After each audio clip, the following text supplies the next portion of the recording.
Friends, welcome back to my channel. So ಎಲ್ಲರೂ ಹೇಗಿದ್ದೀರಾ? ನಾನು ಕೂಡ ಚೆನ್ನಾಗಿದ್ದೀನಿ. ಇವತ್ತು ಏನಪ್ಪ ಅಂದರೆ ಚಿಕನ್ ಒಂದು ½ kg ತೊಗೊಂಡಿದ್ದೀನಿ. ನನ್ನ ಮಗ ಚಿಕನ್ ಕೇಳ್ತಾ ಇದ್ದೆ. ಸೊ ಮಾಡೋದು ಬೇಡ ಅಂದ್ಕೊಂಡಿದ್ವಿ, ಆದರೂ ಅವ್ನು ಕೇಳ್ತಾ ಇದ್ದ ಅಂತ ಒಂದು ½ kg ತರಿಸ್ದೆ. ಸೊ ಅದರಲ್ಲೇ ಒಂದು ರೆಸಿಪಿ ಕೂಡ ಮಾಡೋಣ ಅಂತ ಸೊ ಚಿಕನ್ ಕರಿ ಮಾಡ್ತಾಯಿದ್ದೀನಿ. ತುಂಬ ಟೇಸ್ಟಿಯಾಗಿರುತ್ತೆ, ತುಂಬ ಫಾಸ್ಟಾಗಿ ಕೂಡ ಮಾಡ್ಕೋಬೋದು, ತುಂಬ ಈಸಿಯಾಗಿರುತ್ತೆ. ಸೊ ಮಾಡೋದು ಹೇಗೆ ಅಂತ ನೋಡೋಣ. ಹಾಗೆ ನನ್ನ ಚಾನಲ್ನ ಮೊದಲನೇ ಸರಿ ನೋಡ್ತಾ ಇದ್ದರೆ ಪ್ಲೀಸ್ ಸಬ್ಸ್ಕ್ರೈಬ್ ಮಾಡ್ಕೊಳ್ಳಿ, ಹಾಗೆ ಒಂದು ಲೈಕ್ ಕೊಡಿ, ಶೇರ್ ಮಾಡಿ, ಕಮೆಂಟ್ ಮಾಡಿ. ಬನ್ನಿ ನೋಡೋಣ. ಈಗ ನಾನು ಚಿಕನ್ ತೊಗೊಂಡಿದ್ದೀನಿ, ½ kg ಚೆನ್ನಾಗಿ ತೊಳೆದಿಟ್ಕೊಂಡಿದ್ದೀನಿ. ಈಗ ಬಾಣಲೆ ಇಟ್ಕೊಂಡಿದ್ದೀನಿ, ಬಿಸಿ ಆಗಿದೆ. ಈಗ ಆಯಿಲ್ನ ಸೇರಿಸ್ಕೊಳ್ಳೋಣ. ಈಗ ಸ್ವಲ್ಪ ಆಯಿಲ್ನ ಸೇರಿಸ್ಕೊಳ್ಳೋಣ. ನಿಮಗೆ ಎಷ್ಟು ಬೇಕೋ ಅಷ್ಟು ಗ್ರೇವಿಗೆ ಅಷ್ಟು ಸೇರಿಸ್ಕೊಳ್ಳಿ. ಇಲ್ಲಿ ಸ್ವಲ್ಪ ಆಯಿಲ್ನ ಸೇರಿಸ್ಕೊಂಡಿದ್ದೀನಿ. ಈಗ ಆಯಿಲ್ ಬಿಸಿ ಆಗ್ತಾಯಿದೆ. ಚಿಕ್ಕದಾಗಿ ಎತ್ಕೊಂಡಿರೋ ಈರುಳ್ಳಿ ಸೇರಿಸ್ಕೊತಾ ಇದ್ದೀನಿ. ಒಂದು 2 ಗಡ್ಡೆಯಷ್ಟು ಈರುಳ್ಳಿ ಕಟ್ ಮಾಡ್ಕೊಂಡಿದ್ದೀನಿ. ಸೊ ಇದನ್ನು ಕೂಡ ನಾನು ಸೇರಿಸ್ಕೊಂಡಿದ್ದೀನಿ. ಈಗ ಸ್ವಲ್ಪ ಫ್ರೈ ಮಾಡ್ಕೊಳ್ಳೋಣ.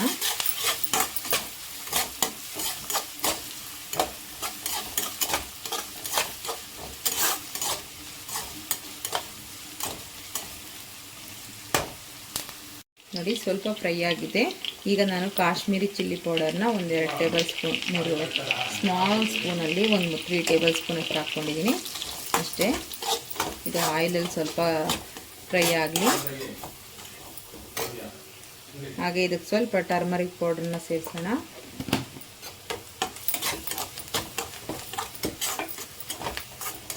ಸ್ವಲ್ಪ ಫ್ರೈ ಮಾಡ್ಕೊಳ್ಳಿ, ಒಂದು 2 ಸೆಕೆಂಡ್ ಅಷ್ಟೇ ಆಗೋಯಿತು. ಈಗ ಚಿಕನ್ನ ಸೇರಿಸ್ಕೊಳ್ಳೋಣ. ಇಲ್ಲಿ ½ kg ತೊಗೊಂಡಿರೋ ಕಾರಣ ಅದಕ್ಕೆ ಎಷ್ಟು ಬೇಕೋ ಕ್ವಾಂಟಿಟಿಗೆ ಅಷ್ಟೇ ಹಾಕ್ಕೋತಾ ಇದ್ದೀನಿ. ಸೊ ನೀವು ಜಾಸ್ತಿ ಮಾಡ್ತೀರಂದರೆ ಅದಕ್ಕೆ ತಕ್ಕನಾಗಿ ಜಾಸ್ತಿ ಕ್ವಾಂಟಿಟಿಯಲ್ಲಿ ಮಸಾಲೆಗಳನ್ನ ಹಾಕ್ಕೋಬೇಕಾಗುತ್ತೆ. ಈಗ ಮಿಕ್ಸ್ ಮಾಡಿದ್ದೀನಿ. ಈಗ ಸ್ವಲ್ಪ ಸಾಲ್ಟ್ ಸೇರಿಸ್ಕೊಳ್ಳೋಣ. ನಮಗೆ ಎಷ್ಟು ಬೇಕೋ ಅಷ್ಟು ರುಚಿಗೆ ತಕ್ಕಷ್ಟು ಹಾಕ್ಕೊಳ್ಳಿ.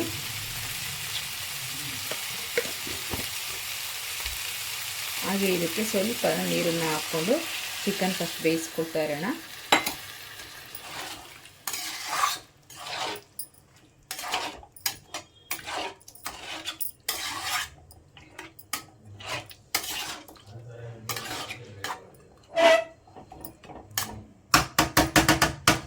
ಈಗ ಪ್ಲೇಟ್ ಮುಚ್ಚಿ ಕ್ಲೋಸ್ ಮಾಡಿ ಸ್ವಲ್ಪ ಹೊತ್ತು ಬೇಯಿಸ್ಕೊಳ್ಳೋಣ. ಪ್ಲೇಟ್ನ ಕ್ಲೋಸ್ ಮಾಡಿದ್ದೀನಿ. ಒಂದು 5 ನಿಮಿಷ ಬಿಟ್ಟು ನಂತರ ಓಪನ್ ಮಾಡೋಣ. ಈಗ ಮಸಾಲೆ ರೆಡಿ ಮಾಡೋಣ. ನಾನು ಒಂದು ಸ್ವಲ್ಪ ಗೋಡಂಬಿ ತೊಗೊಂಡಿದ್ದೀನಿ. ಹಾಗೆ 1.5 ಟೊಮೆಟೊ ತೊಗೊಂಡಿದ್ದೀನಿ ½ kgಗೆ ಅಂತ. ಹಾಗೆ ನಾನು ಸ್ವಲ್ಪ 1 ಗಡ್ಡೆಯಷ್ಟು ಬೆಳ್ಳುಳ್ಳಿ, ಹಾಗೆ ಒಂದು 2 ಇಂಚಷ್ಟು ಶುಂಠಿ, ಹಾಗೆ ಒಂದು 4 ಪೀಸ್ ಚಕ್ಕೆ ಚಿಕ್ಕದಾಗಿ, ಒಂದು ಏಲಕ್ಕಿ, ಒಂದು 4 ಲವಂಗ, ಹಾಗೆ ಸ್ವಲ್ಪ ಕಾಳುಮೆಣಸು ಒಂದಿಷ್ಟು ಇದು, ಹಾಗೆ ಸ್ವಲ್ಪ ಎಳ್ಳು ಅಂತೀವಲ್ಲ, ಸೊ ಅದು ಸ್ವಲ್ಪ ಮಾತ್ರ, ಹಾಗೆ ಸ್ವಲ್ಪ ಪುದೀನ, ಹಾಗೆ ಸ್ವಲ್ಪ ಕೊತ್ತಂಬರಿ ಸೊಪ್ಪು. ಸೊ ಇದಿಷ್ಟು ರುಬ್ಕೊಂಬರೋಣ. ಈಗ ಪೇಸ್ಟಾಗಿ ಮಾಡ್ಕೊಂಬರೋಣ. ಹಾಗೆ ನಾವು ಒಂದು ಅರ್ಧ ಬೌಲಷ್ಟು ಕರ್ಡ್ ತೊಗೊಂಡಿದ್ದೀವಿ. ಇದನ್ನು ಕೂಡ ರುಬ್ಬಕ್ಕೆ ಸೇರಿಸ್ಕೊಂಡು ರುಬ್ಕೊಳ್ಳೋಣ. ಚೆನ್ನಾಗಿ ಫ್ರೈ ಆಗ್ತಾ ಇದೆ. ಸ್ವಲ್ಪ ಬೆಂದಿದೆ, 50% ಬೆಂದಿದೆ. ಇನ್ನೊಂದು ಸ್ವಲ್ಪ ಬೇಯಬೇಕು. ನಾವೀಗ ಮಸಾಲೆ ಎಲ್ಲ ಹಾಕ್ಕೊಂಡು ಆಮೇಲೆ ಮತ್ತೆ ಬೇಯಿಸೋಣ. ಎಲ್ಲ ರುಬ್ಕೊಂಡಿರೋ ಮಸಾಲೆನ ಈಗ ಸೇರಿಸ್ತಾ ಇದ್ದೀನಿ. ಕರ್ಡು ಎಲ್ಲ ಸೇರಿಸ್ಕೊಂಡು ರುಬ್ಕೊಂಡಿದ್ದೀನಿ. ಈಗ ಮಿಕ್ಸ್ ಮಾಡ್ಕೊಳ್ಳೋಣ. ಹಾಗೆ ಇದಕ್ಕೆ ನಾನು ಸ್ವಲ್ಪ ರೆಡ್ ಚಿಲ್ಲಿ ಪೌಡರು, ಖಾರಕ್ಕೆ ಎಷ್ಟು ಬೇಕೋ ಅಷ್ಟು ಸೇರಿಸ್ತಾ ಇದ್ದೀನಿ. ಹಾಗೆ ಇದಕ್ಕೆ ಸ್ವಲ್ಪ ಧನಿಯಾ ಪೌಡರು, 1.5 ಟೇಬಲ್ ಸ್ಪೂನ್ ಅಷ್ಟು ಸೇರಿಸ್ತಾ ಇದ್ದೀನಿ, ಸಾಕು. ಹಾಗೆ ಇದಕ್ಕೆ ಸ್ವಲ್ಪ ಗರಂ ಮಸಾಲ. ಈಗ ಮಿಕ್ಸ್ ಮಾಡ್ಕೊಳ್ಳೋಣ.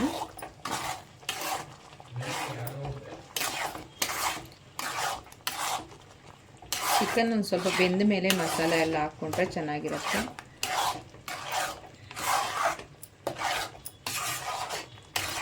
ಅದರಲ್ಲೂ ಗೋಡಂಬಿ ನಿಮಗೆ ಆಪ್ಷನ್ ಅದೆಲ್ಲ ಇದ್ದರೆ ಹಾಕ್ಕೊಳ್ಳಿ, ಇಲ್ಲ ಅಂದರೆ ಸ್ಕಿಪ್ ಮಾಡ್ಕೊಳ್ಳಿ, ಪರವಾಗಿಲ್ಲ. ಗಸಗಸೆ ಇದ್ದರೆ ಸೇರಿಸ್ಕೊಳ್ಳಿ. ನಾನು ಗಸಗಸೆ ಇರಲಿಲ್ಲ, ಹಾಗಾಗಿ ನಾನು ಸ್ವಲ್ಪ ಗೋಡಂಬಿನೇ ಸೇರಿಸ್ಕೊಂಡೆ.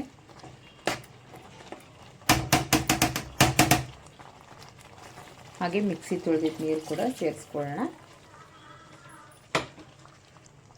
ಈಗ ಮಿಕ್ಸ್ ಮಾಡ್ಕೊಳ್ಳೋಣ.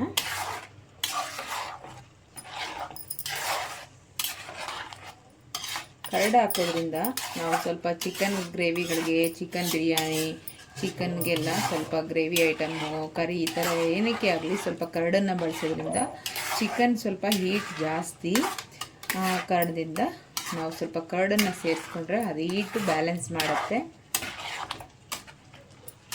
ಸೊ ಇವಾಗ ಸ್ವಲ್ಪ ಇಷ್ಟೇ ಸಾಕು, ನಮಗೆ ಜಾಸ್ತಿ ಬೇಡ, ಗಟ್ಟಿಯಾಗಿ ಇರಬೇಕು ಗ್ರೇವಿ ಕರಿಗಳಿಗೆಲ್ಲ ನಮಗೆ. ಸೊ ಹೀಗೆ ಪ್ಲೇಟ್ ಮುಚ್ಚೋಣ. ಸಾಲ್ಟು ನಾವು ಆಲ್ರೆಡಿ ಸೇರಿಸ್ಕೊಂಡಿದ್ದೀವಿ, ಚೆನ್ನಾಗಿ ಕುದಿ ಬರಲಿ, ಆಮೇಲೆ ಒಂದ್ಸರಿ ಚೆಕ್ ಮಾಡೋಣ. ಈಗ ಪ್ಲೇಟ್ ಮುಚ್ತಾ ಇದ್ದೀವಿ. ಒಂದು 5ರಿಂದ 10 ನಿಮಿಷ ಚೆನ್ನಾಗಿ ಬಾಯ್ಲ್ ಆಗಲಿ. ಆಗಿದೆ. ಇವಾಗ ಸ್ವಲ್ಪ ನಾವು ಮೇಲೆ ಕಸೂರಿ ಮೇಥಿ ಹಾಕ್ಕೊಳ್ಳೋಣ. ಚೆನ್ನಾಗಿ ಒಣಗಿದ್ರೆ ಅದು ನೀಟಾಗಿ ಪೌಡರ್ ಥರ ಆಗುತ್ತೆ. ಸೊ ಇದು ಮೆತ್ತಗಿದೆ, ಸೊ ಪೌಡರ್ ಆಗಲ್ಲ. ಹೀಗೆ ಸ್ವಲ್ಪ ಹುರಿದ್ಬಿಟ್ಟು ಪೌಡರ್ ಮಾಡ್ಬೋದು, ಸೊ ಪರವಾಗಿಲ್ಲ ಅಂತ ಹಾಗೆ ಹಾಕ್ತಾಯಿದ್ದೀನಿ ಸ್ವಲ್ಪ ಮಾತ್ರ. ಹಾಗೆ ಇದಕ್ಕೆ ಸ್ವಲ್ಪ ನಾವು ಗರಂ ಮಸಾಲ ಕೂಡ ಮೇಲೆ ಸ್ವಲ್ಪ ಉದುರಿಸ್ಕೊಳ್ಳೋಣ, ಜಾಸ್ತಿ ಬೇಡ. ಈಗ ನಾನು ಸ್ವಲ್ಪ ಕೊತ್ತಂಬರಿ ಸೊಪ್ಪು ಕೂಡ ಉದುರಿಸ್ತಾ ಇದ್ದೇನೆ. ಸೊ ಇದು ರೆಡಿಯಾಗಿದೆ. ಆಫ್ ಮಾಡೋಣ ಸ್ಟವ್.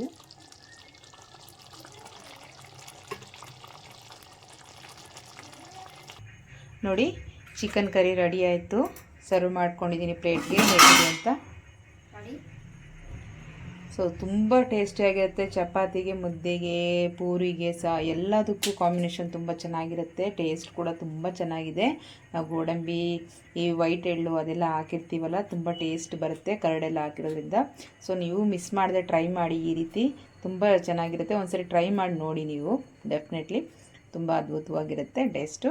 ಸೊ ಹೀಗೆ ಎಲ್ಲ ವಿಡಿಯೋ ನೋಡಿ ನಮಗೆ ಸಪೋರ್ಟ್ ಮಾಡಿ, ವಿಡಿಯೋ ಕೊನೆವರೆಗೂ ನೋಡಿ, ಸ್ಕಿಪ್ ಮಾಡಿದೆ.